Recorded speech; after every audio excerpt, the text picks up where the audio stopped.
My name is Gregoire Roos. I'm the head of political dialogue at the BMW Foundation. I also have the great privilege of standing on the advisory committee of the Delphi Forum. And it's my great honor and pleasure of having today Yannis Maniatis. So I don't think you need introduction in Greece, but we have a global audience, and I just want, for the sake of stressing why you are so relevant for that discussion, to remind a bit of your background. So you served as Minister of the Environment and Energy in Greece from 2013 to 2015. You were in the Hellenic Parliament for almost 15 years, if I'm not mistaken, until 2019, and you've now been a member of the European Parliament. So a very rich experience at national and European level, focusing on energy. You are now standing in 4, 5, or even 6 committees in the European Parliament, including industry, research, industry and energy, defense and security, and foreign affairs. And I'd like to take those 3 because they tend to be so connected today. Greece has become the keystone of the European energy system. It has become a global geopolitical power in the Mediterranean. And I would want to turn to you and ask you, how have you seen that increasingly important role of Greece in the energy and security landscape in Europe? Well, first of all, thanks for the invitation, this discussion. We have to say that after the Russian invasion in Ukraine, everything has changed in the European energy environment.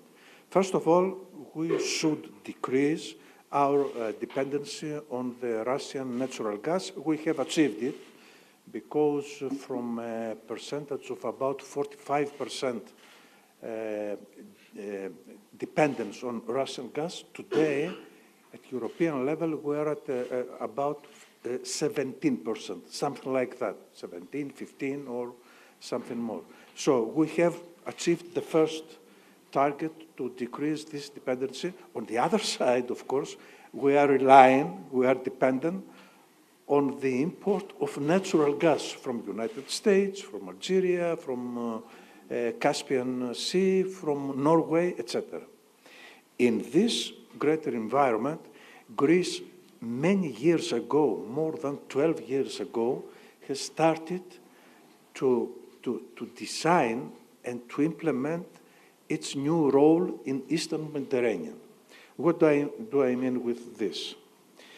First of all, let's remind all of us that about 30 years ago, there was a minister of energy and development called Sakis Peponis, who, with a vision, a long-term vision, started and implemented the first LNG terminal in southeastern Europe. And this is called Revithoussa. 12 years ago, we started to have the second expansion of this instrument, and at the same time, we had a 2-pillar strategy. One pillar was to make Greece an energy hub for natural gas and electricity in order to provide electricity and natural gas to the rest of Europe. And the second pillar is to exploit our natural gas deposits. On the first issue, back in 2013, we included in the list of projects of European common interest, which means, parenthesis, this means that these projects have the probability of having a European funding. So these projects were the Trans-Adriatic pipeline, already implemented, operating, bringing natural gas from Caspian Sea through Turkey, Greece, Albania to Italy. Second, the Greek-Bulgarian interconnector, the IGB, with its expansion towards Romania, Hungary, Moldova, and even Ukraine, second big project. The third one, the electric cable connecting Israel, Cyprus, Crete, and the rest of Greece, and this project has concrete problems due to Turkish violations. We have also a pump storage infrastructure being in implementing stage now in Amphilohia, in the center of Greece, and of course the floating storage and regasification unit in Alexandroupolis. These are some projects. So on the other side, we have started from 2012 to see whether we can open the file Greek hydrocarbon deposits. Talking today about this issue, we have 5 or 6 already installed companies in concrete blocks, C blocks in Greece, and a few days ago we had the express of interest from Chevron, the second bigger company all over the world, which wants to have a license in order to exploit the sea area under the south and the southeastern of Crete.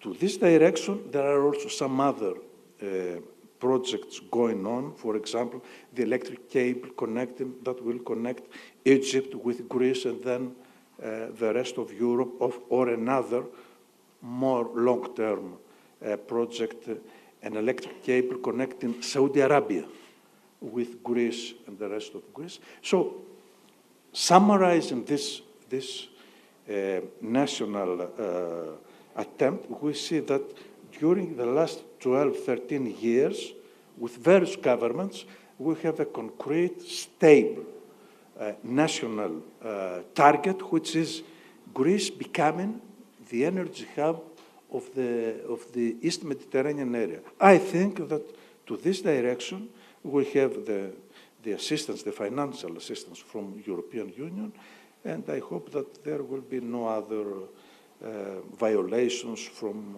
some neighbors. Thank you for that. You mentioned the FSRUs, that floating, stocking, and regasification unit, which in the Alexandroupolis port, which is crucial to import LNG. Has this given Greece a unique leverage in Europe when it comes to the discussion with the United States? I mean, there have been massive investments, American investments in Greece, and Greece has become, in fact, the gateway for US LNG in Europe. So it puts Greece in a good spotlight in a way, because Greece has a crucial role to play. The president of the European Commission has already told the US administration that we would be willing to import more LNG from the United States. Well, if I remember some numbers, talking about European Union and the independence from the Russian natural gas, today we have a dependence of less than 19 from the Russian natural gas. We have a dependence, imports from Norway of about 35% of the total European consumption, and an amount of about, a percentage of about 17 or 18% from LNG coming from United States. This is the European picture. Talking about Greece and talking about Revithousa and FSRU in Alexandroupolis, more than 70% of the Greek LNG imports come from United States, about 15% from Russia. Mm-hmm. Russia is also exporting LNG, and the rest from Norway and Algeria. So this is the image so far.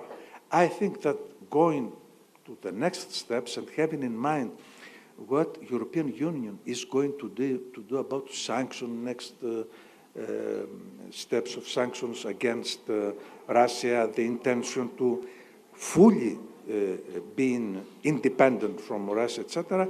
I think that this volume of American LNG will increase, as well as the LNG coming from Algeria and Norway. And there's something... So, excuse me, just to add that FSRU in Alexandroupolis is the basis for sending natural gas from the eastern port of West. Alexandroupolis is the eastern port of West, and sending this natural gas through a new corridor connecting Greece, Bulgaria, Romania, etc. This is, from a geopolitical point of view, a new approach, giving the opportunity to these countries to be independent from the Russian natural gas. There's a huge pipeline in construction, the EastMed project you might have referred to earlier. I mean, this is historic. I mean, this would really put Greece even further at the center of the energy architecture in Europe, because it connects Israel, Cyprus, Greece, and then you have energy going up to the Balkans and Central Europe. How confident are you that it can be delivered within the next decade? You mean about the pipeline? Yes. Or the pipeline? Well, it's my lovely issue. The EastMed pipeline is a fully reliable pipeline from an economic, technical, and geopolitical point of view. It was a project when we started back in 2011, starting our new relation with Israel, Greece and Israel, and the intention was to send from the Israelis deposits, the Cypriot and the Greek, the future Greek deposit, to send natural gas to a desperately thirsty for natural gas European Union to bring these quantities of natural gas. The previous US administration was not so friendly, let's say, for this project. My understanding as a European member of the European Parliament, and as a citizen, a European citizen, is that if we want to bring independence, European independence, in energy imports, or also in imports on critical raw materials, which are necessary in order to have digital and green transition, if you want to go towards this direction, you have to appreciate the fact that you have two member states, Cyprus and Greece, plus another state, Israel, who can feed you with natural gas from an area where most of the countries want to have friendly relations with European Union. So I think that it could be a new window, opening a new window for EastMed. We'll see in the future with the current US administration. Nobody can see the future, but I hope that the future will be better than the first reaction, especially talking about the relations with European Union, tariffs, and all these issues. Yeah, I think we live in the reign of unexpectedness when it comes to geopolitics and relations or decisions from the new US administration. If we look at the four pillars of energy in Europe, so decarbonization, sustainability, competitiveness, and security of supply, would you say that the four are equally addressed or equally upkept today? And to what extent can more investment in renewable strengthen the weakest ones, especially at a time when we all talk about advancing and integrating defense industry? Without the four pillars of energy, we will not succeed in advancing an integrated European defense industry.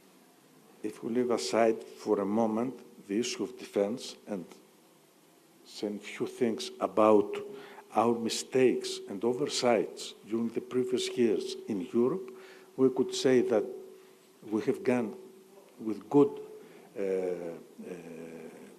we have accelerated the introduction of renewables in Europe, but at the same time, we have forgotten the issue of grids, because if you have renewables, you need also grids in order to send this green energy to the final consumer. We have forgotten storage, and we have forgotten the relation between these investments with the local societies. So we can see in all the European countries negative reactions from the local societies against expanding or upgrading grids on electricity and all this. So we have to solve these three problems. Now, coming to the defense issue, of course, if you want as Europe to increase your defense bases, first of all, you need to give energy in low prices to your industry. Because in Europe, we have interesting industries, but they have to compete with their American competitors who have from 3 up to 6 times lower price in electricity and natural gas. So the European defense industry basis cannot be competitive to these issues. So besides all other issues, having in mind that we have high prices for households, high prices for the general industrial basis, we need to have specific attention to the defense industry, or else all this 800 billion euros, blah, blah, and all these things that are, most of them are wishful thinking, to be honest, between us, because 650 of them will come from taxation of European citizens. It will be national expenditure, and only 150 billion euros will be from the new financial instrument, which is called SAFE, etc. In any case, all this defense attempt, the so-called white paper, the European Defense Industry Program, and all these are not based on what we have proposed as political family, as political party, to be based on a European bond, on a new independent financial instrument, like what Europe did during the COVID period. So this is the general approach, and there are also, at the defense issue, many issues that we have to solve. Because, for example, what will be the relation between joint procurement projects financed by purely European money and the participation of Turkey? There is such a debate, and I can tell you that from our side it's obvious what we are trying to do, because there are concrete articles in the treaty or in the NATO operation protecting the member states. But on the other side, there are member states that have extremely friendly relations with Turkey and other countries. But to close this issue, I can say that we have one group which is the member states, and also United Kingdom, Norway, and Canada. We feel that these 3 countries should be attributed like member states. But on the other side, for Turkey, for example, the language in all the documents is moderate and recall the issue of Cyprus occupation, the issue with violations in the Greek exclusive economic zone, and all these issues. So we'll see, because all these are balances between the different member states. In any case, European Union as an international unity should have concrete principles on protecting the interest and the sovereign rights of all member states. And this is one of our issues in the European Parliament. Thank you very much, Yannis Maniatis. I think this has been a real tour de force, and you have summarized with leadership and strength that energy does stand as the keystone of the geopolitical architecture. And in this regard, Greece has a central role in Europe, has played a central role, and will keep growing as the energy and defense power in Europe for the years to come. So I think we are on this. I need to call it an end. I've been asked to gently move to the next session, and I would want to thank you again very warmly for joining us today.